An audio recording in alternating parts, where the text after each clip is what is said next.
Hunter Biden's legal team is mounting a counteroffensive against Republican-led congressional claims that the Department of Justice gave the president's son special treatment as they investigated his failure to pay taxes. The GOP is fuming over the agreement reached between the DOJ and Hunter's attorneys that would shield him from jail time if he pleads guilty to 2 tax crimes.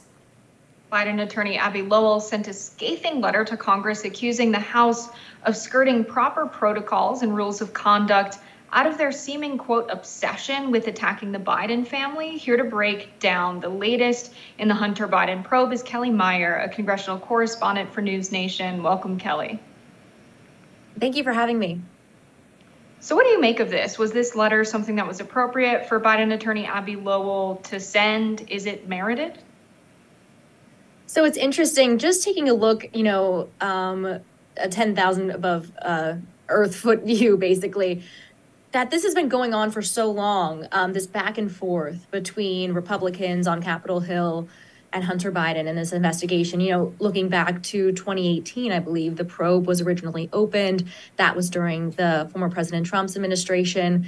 And this has been ongoing. And I think you see Republicans still trying to find the ties between Hunter Biden, or even if they can, more members of the Biden family, to these overseas business deals that they've been looking into. We saw that he had reached that plea deal in the tax and gun case, that, the 2, they say, minor tax crimes and admitting to the facts of the gun charge, all of this to keep him out of jail. So there's some that are saying that, the long running criminal investigation into the president's son is done.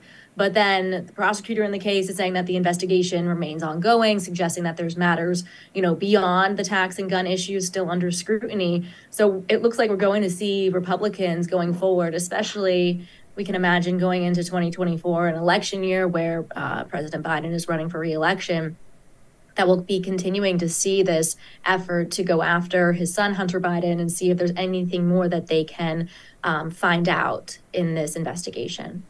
The IRS whistleblower Gary Shapley has claimed that the investigation was intentionally slow-walked so that it would finish after the midterm elections, and has also claimed that the prosecuting attorney was declined the opportunity to bring more serious charges in other states besides Delaware. Have Biden's attorneys responded to any of the whistleblower claims?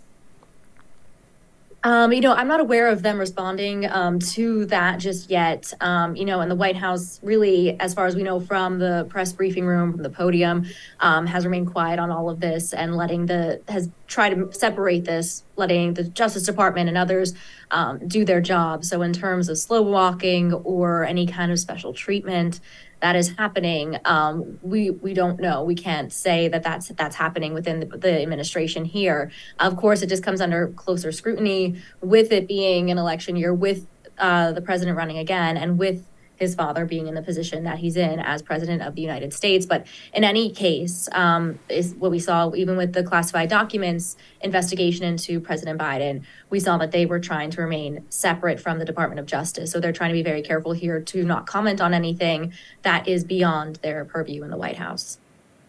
So this week, the White House... Go ahead, Jessica. Sorry, go ahead, Amber. Okay, sure enough. This week, the White House was in disarray after a white powdery substance, which turned out to be cocaine, was found in the West Wing last Sunday. We still don't know who the cocaine culprit is, but we've learned some new details about where the package was located. Let's watch. There are, in fact, 2 West Wing. I don't have. There are, in fact, 2 West Wing entrances. You know that. I know that. But for the benefit of our audience. And now the investigation has progressed. And so they're saying the West Executive entrance, which, as you noted, is closer to the Situation Room and closer to the Navy Mess, where there's the facilities for food and so forth. It is also next to West Executive Drive. That's where, for example, the vice president's vehicle is parked. When pushed for more information, White House Deputy Secretary Andrew Bates told reporters on Air Force One this yesterday. Let's watch. I don't have a response to that because we have to be careful about the Hatch Act. What I will say is that I have noticed there does seem to be some increasing frustration coming from that corner in general. And I think it is probably rooted in the contrast between their substantive policy records. So, Kelly, do you think the Hatch Act would be relevant there for them to speak on this or not? There's a lot of criticism around that. And, folks weighing in on both sides, saying that, this situation is different. There's a lot of questions more so going into the security, how something like this could get in, be left in the area it was left in, just because could this happen with something else, maybe something anthrax or something like that? Because remember, when this first happened, they didn't know exactly what it was. It went through, being analyzed. The DC fire came in, and they were able to conclude that it was cocaine. But there was concern that it might be something else, and that being so close to where the president is, if it is, as they said, close to the Situation Room, things like that. So there's this larger concern of how something like this could get into the White House and what they're going to do going forward. So I guess they're arguing that this is more of a safety and security matter, national security matter, even beyond just the headlines of cocaine found in the White House and whose was it. I think we're taking a look more at how can we keep the White House safe and ensure that something like this doesn't happen again. The Biden administration previously dismissed several staff members because they had been using marijuana, but in response to assertions about who the cocaine might have belonged to, the White House has been kind of mum on what the potential disciplinary actions would be for that individual. Why do you think that they've been so tight-lipped about a possible response to whoever is found to be the culprit? It's hard to say. I believe that, they're looking at this as though it's too soon to tell what the punishment or anything would be, because we don't know whose it was, or they say they don't know who it belonged to. They keep bringing up the fact that tours may go through, and then things are coming up that it might not be where tours were going through. So maybe they were putting it on that it could have been a member of the public coming in. We know that this was found on the weekend, on a Sunday. We know that President Biden was at Camp David. He had left Friday. He didn't return until Tuesday. We also know that he hasn't answered any questions surrounding this, as reporters have been shouting at him, trying to find out, where did this come from? Whose was this? Why is this in the White House? And no response there. So we'll see if we hear more from him on this, or the administration, in the days going forward. But again, I think we're focusing in on just, how they're going to handle this kind of really security breach going forward.